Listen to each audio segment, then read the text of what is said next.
Hello guys, how are you doing. आज हम देखने वाले हैं रिनीगेड इमोर्टल की एक नोवेल बेस्ड एक्सप्लेनेशन।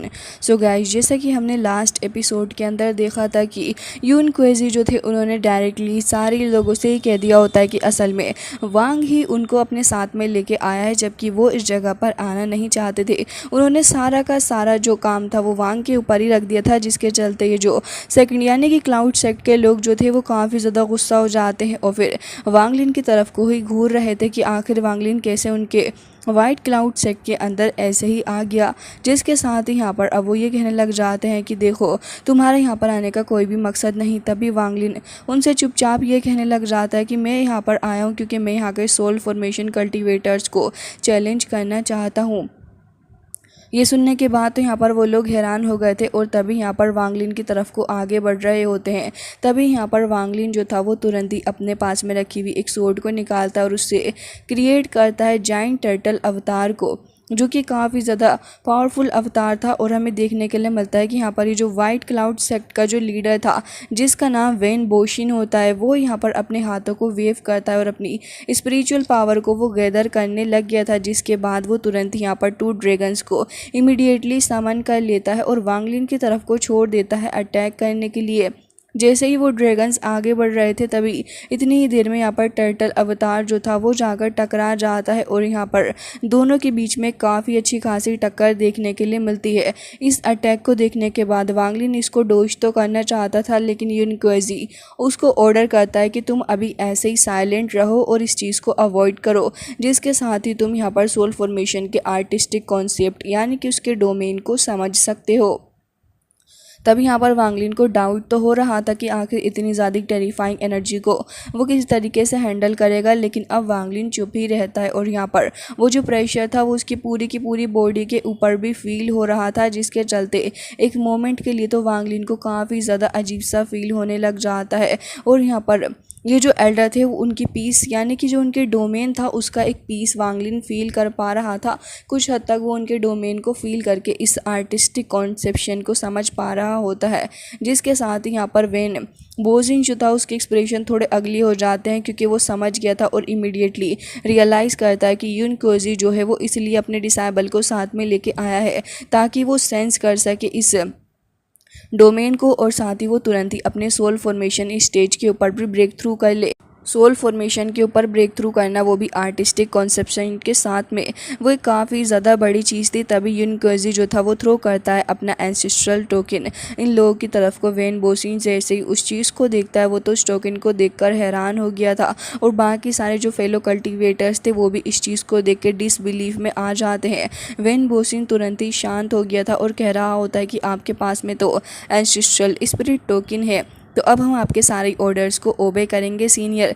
जिसके साथ ही अब वाइट क्लाउड सेक्ट के जो बाकी सारे कल्टिवेटर्स थे वो भी अब वेन बोसिन की कहे अनुसार यहाँ पर बात मानने लग जाते हैं। और यहाँ पर वो कहने लग जाता है कि असल में मुझे समझ आ गया कि आपका ये जो डिसाइबल है वो वाइट क्लाउड सेक्ट के डिसाइबल के डोमेन को एक्सपीरियंस करना चाहता है ना।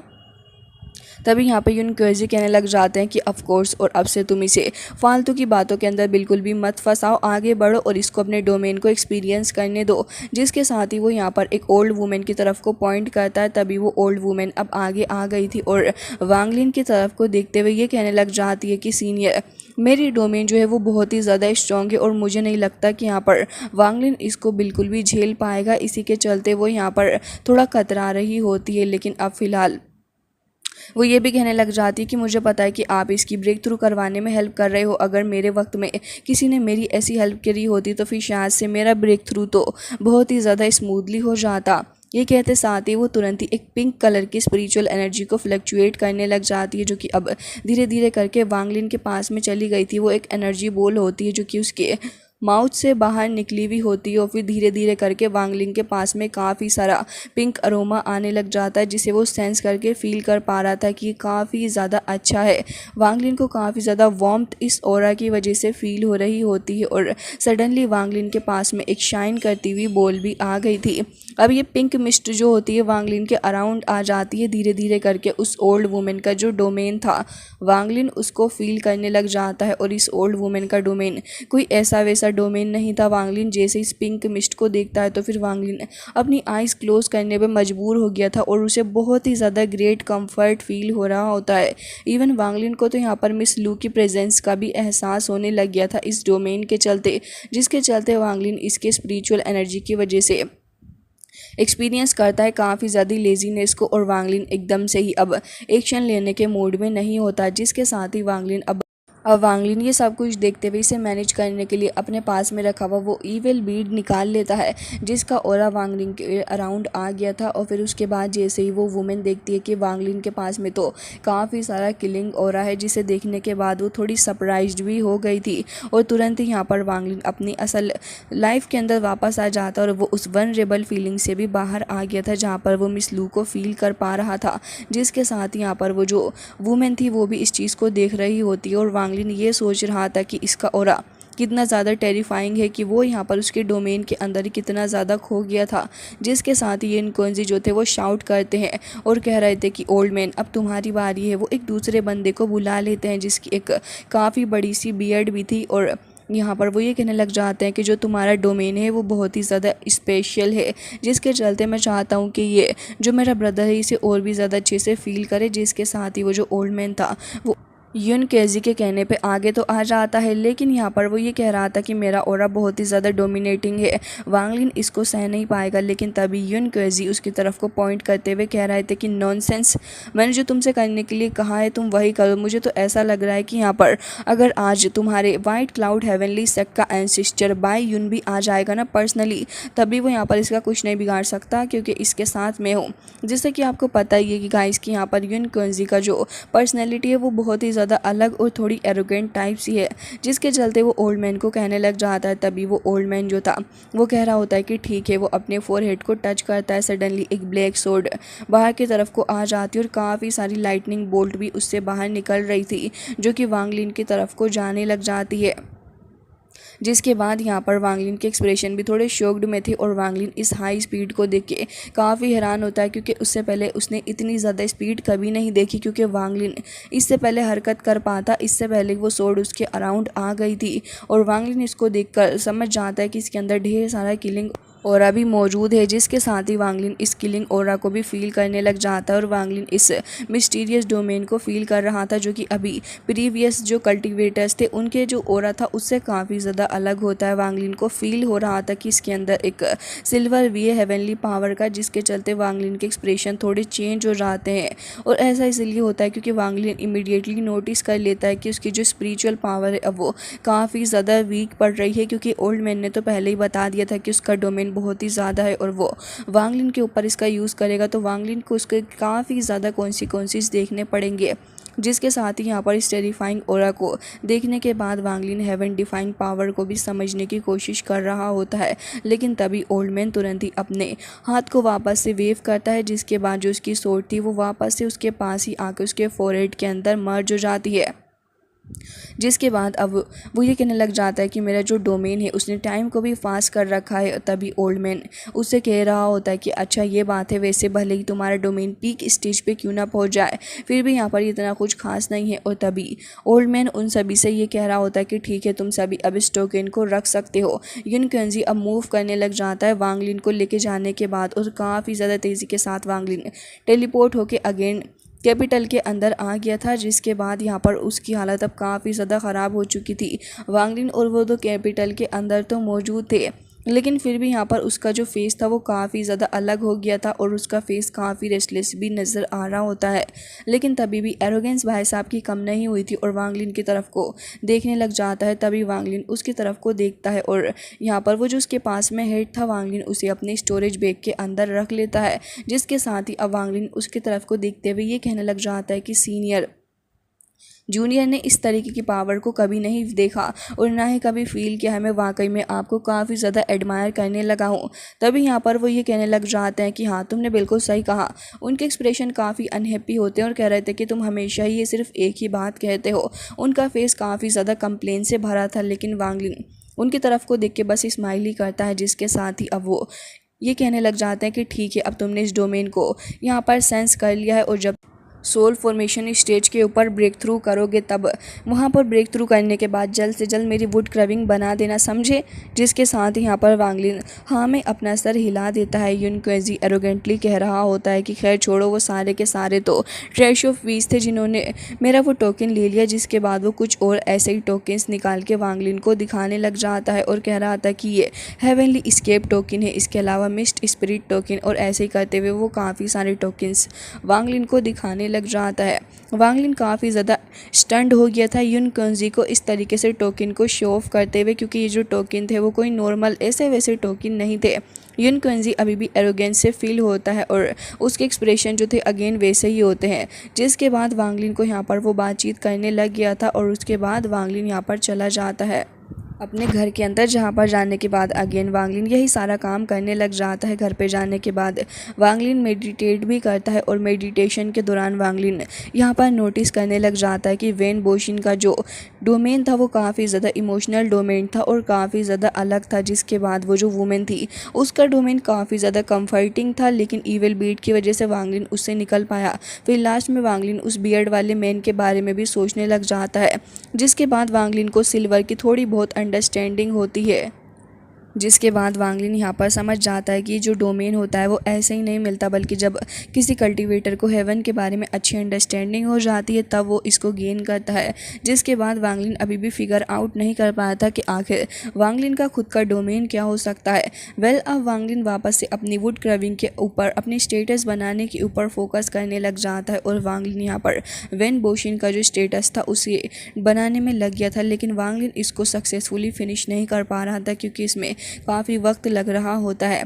जिसके साथ ही फिर हमें बाद में 20 साल बाद का वक्त दिखाया जाता है और इस बीच वांग लिन ने ज़्यादा कुछ कर्व नहीं किया था, क्योंकि अभी तक वांग लिन उसके आर्टिस्टिक कॉन्सेप्शन को नहीं समझ पा रहा था और ना ही उसे ये समझ आ रहा होता है कि आखिर किस तरीके से वो अपने डोमेन को समझ के उसका इस्तेमाल कर सकता है। अब यहाँ पर मॉर्टल लाइफ के अंदर ढलने के लिए वांग लिन को अपनी एज भी और अपनी अपीयरेंस भी चेंज करनी थी, इसलिए वांग लिन अब एक मिडिल एज्ड मैन की तरह हो रहा था और साथ ही वो काफ़ी ज़्यादा अच्छा लग रहा था। इवन दो वो ओल्ड मैन की तरह हो गया था, लेकिन फिर भी उसके फेस के ऊपर कोई भी रिंकल नहीं था और ना ही वो यहाँ पर इतना ज़्यादा एजड भी लग रहा होता है। इसके अलावा वांग लिन ने पिछले 20 सालों के अंदर सिर्फ एक ही वुड कर्विंग की है और जो कि उस वुमेन की थी जो कि वाइट क्लाउड सेक्ट से होती है, लेकिन अभी भी वांग लिन उसे पूरे तरीके से कंप्लीट नहीं कर पा रहा था क्योंकि वांग लिन इन सारी चीज़ों को अभी ढंग से नहीं समझ पा रहा होता। हालांकि इसके अलावा वांग लिन के आसपास की जो चीज़ें थी वो भी थोड़ी चेंज हो चुकी होती हैं और दानियो जो था वो भी अब काफ़ी बड़ा हो गया था। दानियो अब एक क्यूट सा बच्चा नहीं रहा बल्कि अब एक handsome and grown up man हो गया है। इवन यहाँ पर दानियो ने यहाँ पर अपना ब्लैक स्मिथ का काम ही जारी रखा, साथ ही काफ़ी हैंडसम हो गया है थिक एंड वाइट स्किन के साथ में। इसके अलावा उसकी लाइफ भी काफ़ी अच्छी चल रही है क्योंकि उसने एक ब्यूटीफुल सी वुमेन को प्रपोज करके उससे शादी भी कर ली थी। उसकी वेडिंग लाइफ भी अच्छी चल रही थी, साथ ही जो उसकी वाइफ होती है उसने एक बेबी को बर्थ भी दिया था। वांग लिन और उसका रिलेशनशिप अब भी काफ़ी ज़्यादा अच्छा है और साथ ही वांग लिन अक्सर दानियो के बेटे को अब कैंडी देता है। असल में वांग लिन यहाँ पर उसके बेटे को जो कैंडी देता है उसके बदले वो भी दानियो की तरह ही वांग लिन को जार्स देता है वाइन के। इसके अलावा यहाँ पर वांग लिन थोड़े और काम भी करता है। असल में वांग लिन यहाँ पर उसी शॉप में जा रहा था जहाँ पर वांग लिन ने पिछले कुछ सालों में काफ़ी सारा पैसा दिया है, लेकिन अब भी वो जो शॉप ओनर था उसकी हमेशा की तरह सिर्फ एक ही शिकायत थी कि उसका बिज़नेस अच्छा नहीं चल रहा। फिर भी वो पिछले 20 सालों से इस बिज़नेस को चला रहा है। काफ़ी ज़्यादा अजीब आदमी। वो असल में वांग लिन की काइंडनेस का फ़ायदा उठा रहा था और वांग लिन को उसका डेब्ट वापस नहीं देना चाह रहा था, लेकिन वांग लिन भी इन सारी चीज़ों के ऊपर बिल्कुल भी केयर नहीं करता क्योंकि असल में वांग लिन इन सारी चीज़ों से बिल्कुल भी अफेक्टेड नहीं है कि उसे पैसा या फिर कुछ चाहिए। जिसके साथ ही शूटाओ जो था वो एक दिन काफ़ी ज़्यादा तेज़ी के साथ में इंजर्ड कंडीशन के अंदर वांग लिन के घर की तरफ कोई भागता हुआ आ रहा था। उसके पीछे एक फाउंडेशन इस्टेब्लिशमेंट लेवल का कल्टीवेटर पीछे पड़ गया था जिसका नाम आफू होता है और वो यहाँ पर शूताओं को बहुत ही बुरे तरीके से हंट करना चाह रहा होता है। साथ ही उसके पास में जो केल्ड्रन है वो उसको हासिल करना चाह रहा था, लेकिन तभी वो वांग लिन के घर के अंदर आ जाता है। जिसके बाद वो कह रहा था कि लॉर्ड वांग लिन प्लीज़ मेरी हेल्प करें, क्योंकि उसे बीते कुछ सालों में वांग लिन के बारे में काफ़ी कुछ पता चल गया है। वांग लिन तो उसके ऊपर गुस्सा हो रहा था क्योंकि वो इन सारी चीज़ों के अंदर बिल्कुल भी इन्वॉल्व नहीं होना चाहता था। लेकिन फिर वांग लिन को याद आता है कि शू ताओ ने हमेशा उसके ऊपर हेल्प की है और साथ ही प्रिंस नान वांग ने भी उसके ऊपर बीते सालों में काफ़ी सारी काइंडनेस शो की है। असल में वो हमेशा ही वांग लिन के लिए हर साल कुछ गोल्ड वगैरह भी भेज दिया करते थे, जिससे कि वांग लिन की लाइफ अच्छी खासी चले। अब शू ताओ जो था वो काफ़ी ज़्यादा डरा हुआ था और ब्लड वोमिट भी कर रहा था, जिसके चलते अब वांग लिन उससे खुश नहीं किया था। आफू भी उसके पीछे आ रहा था अटैक करने के लिए, और वो एक काफ़ी ज़्यादा खतरनाक घोंसली स्केल्टन हेड को वांग लिन की तरफ को भेजता है ताकि वो शू ताओ और वांग लिन को एक साथ ही हंट कर सके। लेकिन वांग लिन अब यहाँ पर शू ताओ से कहता है कि तुम पीछे हट जाओ। वो तुरंत ही पीछे हट जाता है और यहाँ पर वांग लिन अपनी पावर का इस्तेमाल करते हुए यहाँ पर तुरंत ही शैन को समन करता है। शैन तो एक गल्प के अंदर ही उस स्केल्टन हेड को निगल गया था और यहाँ पर इस बंदे आफू की भी हालत काफ़ी ज़्यादा ख़राब हो जाती है। वो डर गया था और तुरंत ही वहाँ से भागने लग जाता है। फिर वांग लिन भी उसे वहाँ से जाता हुआ देखता है तो वांग लिन भी उससे कुछ नहीं कहता। हालांकि वांग लिन क्योंकि इतना ज़्यादा बुरा पर्सन भी नहीं है कि वो किसी को इतनी छोटी बातों के ऊपर मारे, तो वांग लिन वापस अपने रूम के अंदर चला गया था। लेकिन वो बंदा वो अपने मास्टर के पास में चला जाता है जिसका नाम जू वू ताए है और वो नासेंट सोल लेट स्टेज पे मौजूद है और साथ ही सुजाकू प्लेनेट के थ्रोन को भी वो हासिल करने का हकदार है। इसके अलावा जैसे ही उसका डिसाइबल यानी कि आफू उसके पास में जाता है और वांग लिन के बारे में सब कुछ बता देता है तो इस बात से उसे काफ़ी गुस्सा आ रहा था। वैसे तो वो एक मिडिल एज्ड मैन है और फिर तुरंत वो वांग लिन से बदला लेने के लिए निकल जाता है। अगले दिन सुबह का सीन दिखाया जाता है जहाँ पर शू ताओ अब उठ चुका था और उसकी इंजरी भी थोड़ी ठीक थी। तभी वो वांग लिन को उसकी काइंडनेस के लिए शुक्रिया अदा करता है। तभी वांग लिन कह रहा था कि अब तुम ठीक हो और तुमने पिछले 16 सालों में मेरे ऊपर काफ़ी ज़्यादा काइंडनेस शो की है तो इसलिए मैंने तुम्हारी जान बचा ली। अब तुम यहाँ से जा सकते हो। वो यहाँ पर डोर के पास जा ही रहा था और ऑलमोस्ट डोर को ओपन करने वाला होता है। तभी वांग लिन उससे कहने लग जाता है कि रुको, मेरे पीछे जाके खड़े हो जाओ क्योंकि यहाँ पर हमारे पास में कुछ गेस्ट आ रहे हैं। असल में गेस्ट कोई और नहीं बल्कि आफू ही था, जिसके देखने के बाद तो यहाँ पर शू ताओ तुरंत ही पीछे को जाके छिप जाता है वांग लिन के और यहाँ पर डर के मारे वो थोड़ा साइड में खड़ा हो गया था। लेकिन तभी यहाँ पर वो जो उसका मास्टर होता है वो तुरंत ही आके वांग लिन के रूम के अंदर देखता है जहाँ पर वुड क्रविंग रखी हुई थी। और अब ये काफ़ी ज़्यादा ऑब्वियस सी बात है कि यहाँ पर हर किसी की तरह वो भी वुड क्रविंग के ओरा को फील कर पा रहा था।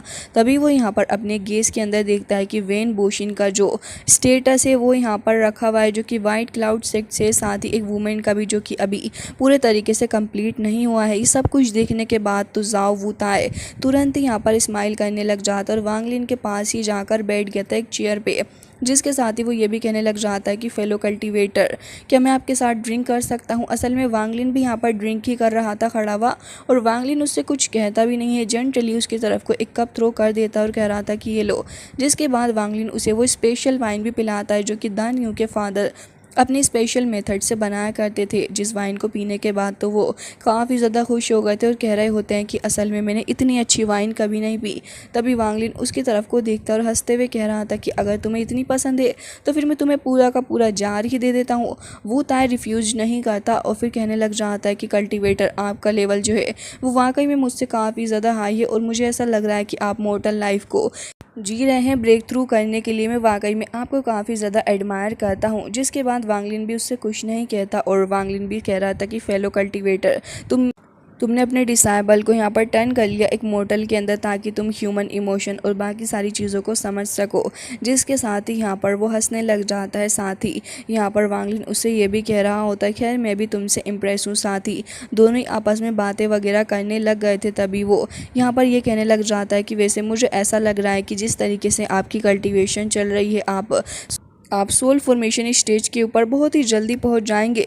लेकिन तभी अब वांग लिन उसकी तरफ को देखने लग जाता और कह रहा था कि आपका बहुत बहुत शुक्रिया, क्योंकि वो एडवांस में ही वांग लिन को बधाई दे रहा होता है। लेकिन तभी वांग लिन जवाब में ये कहने लग जाता है लेकिन तुम्हारा ये जो डिसाइबल है बड़े अफसोस के साथ मुझे कहना पड़ रहा है कि आने वाले 100 सालों के अंदर ही मारा जाएगा। जिसके साथ ही यहाँ पर सिचुएशन थोड़ी ऑकवर्ड हो गई थी। हालांकि गाइस इसी के साथ आज का ये एपिसोड हो जाता है एंड आई होप कि आपको ये नोवेल बेस्ड एक्सप्लेनेशन पसंद आई होगी। मैं मिलती हूँ आपसे नेक्स्ट वीडियो में, तब तक के लिए bye bye, take care of your self.